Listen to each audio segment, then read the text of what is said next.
Assalamualaikum warahmatullahi wabarakatuh. Bismillahirrahmanirrahim. Innal hamdalillah nahmaduhu wa nasta'inuhu wa nastaghfiruhu wa na'udzubillahi min syururi anfusina wa min syai'ati amalina mahyadillah fala mudhillalah wa may yudlil fala hadiyallahu. Segala puji bagi Allah yang masih memberikan kita nikmat iman dan Islam serta nikmat umur sehingga kita dapat masih diberi kesempatan untuk tetap beraktivitas dan berbuat sesuatu untuk bekal kita di akhirat nanti. Salawat beri yang salam. Pertama-tama marilah kita panjatkan puji dan syukur kehadiran Allah SWT yang telah memberikan nikmatnya iman dan Islam serta insan. Salawat dan salam selalu tercurahkan kepada Nabi Muhammad SAW beserta keluarganya, pengikutnya, dan sahabatnya hingga akhir zaman. Pada kesempatan kali ini saya akan menyampaikan topik saya yang berjudul kematian. Seperti yang kita ketahui, ada kehidupan dan ada pula kematian. Kematian adalah sebuah kepastian yang tidak bisa dinegosiasikan. Allah Subhanahu wa taala berfirman yang artinya, tiap-tiap berjiwa akan merasakan kematian, dan sesungguhnya pada hari kiamat sajalah disempurnakannya pahalamu. Barang siapa yang dijauhkan dari neraka dan dimasukkan ke dalam surga, maka sungguh ia telah beruntung. Kehidupan itu bukan hanya kesenangan semata yang memperdayakannya. Quran Surah Ali Imran ayat 3 surah 185. Perjalanan menuju akhirat merupakan suatu perjalanan yang panjang, banyak aral dan rintangan, serta memerlukan perjuangan dan pengorbanan dalam menujunya. Dan kematian adalah gerbang pertama yang kita masuki untuk menuju akhirat kelak. Dan kematian itu bukanlah hal yang sepele. Rasulullah SAW bersabda, La ilaha illallah inna lil mati sakarati. Tiada Tuhan selain Allah. Sesungguhnya di dalam kematian terdapat rasa sakit. Hadis riwayat Bukhari. Saat nyawa kita dicabut, napas kita itu tersenggal, mulut kita terkunci, anggota badan kita tanpa daya, dan pintu taubat itu pun ditutup. Pada saat itu tak ada yang bisa menghindarkan kita dari sakaratul maut. Dan datanglah sakaratul maut dengan sebenar-benarnya. Itulah yang kamu selalu lari daripadanya. Quran Surat Al-Kahf ayat 50 surah 19. Jamaah dihadirin sekalian, cukuplah kematian itu sebagai nasihat untuk kita. Apakah kita ini sudah siap ketika kematian datang menjemput? Sudah cukupkah bekal yang kita punya untuk menempuh perjalanan selanjutnya? Untuk menempuh perjalanan selanjutnya menuju alam akhirat yang kekal dan abadi. Sudah pantaskah kita untuk bertemu Rabb kita? Sudah layakkah kita untuk ditempatkan di dalam surga beserta kemewahan di dalamnya?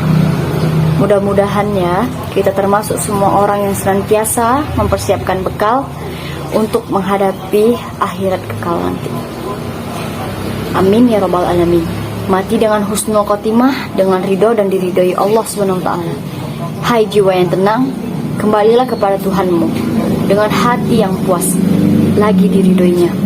Maka masuklah ke dalam jamaah hamba-hambaku, masuklah ke dalam surga mereka.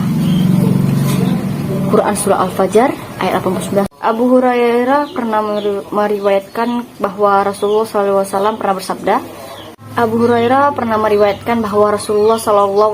pernah bersabda, berziarah kuburlah kalian, karena hal itu dapat mengingatkan kalian pada kematian. Hadis riwayat Muslim.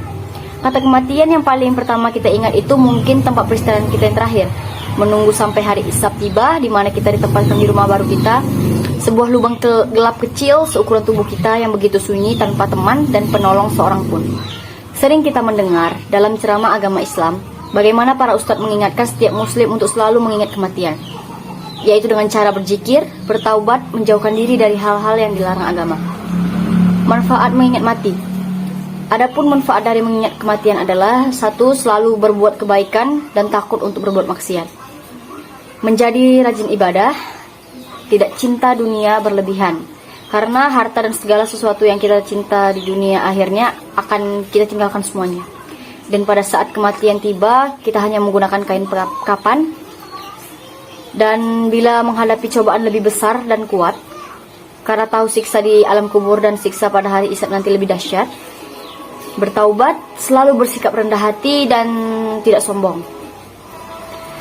Sering seseorang bila ingat akan kematian yang didapatinya menghampiri kapan saja, menjadi begitu taat beribadah, bersedekah dan sangat sayang kepada keluarganya.